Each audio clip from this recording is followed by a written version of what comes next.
सिक्कै पार्दो रहेछ आया अनौ थोरै पो रहेछ त बुढा चोराको गर त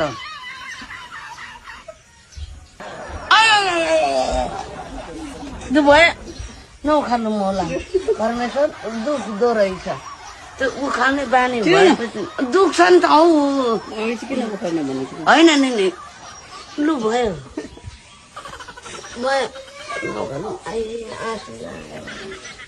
नखानु नमिलो चाहिँ त्यस्तै हो आइ आमा पुरीको त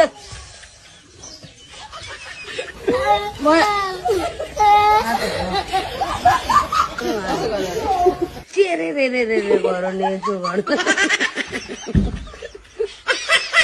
अनि यहाँ पोलो हुन्छ यहाँनिर र यहाँनिर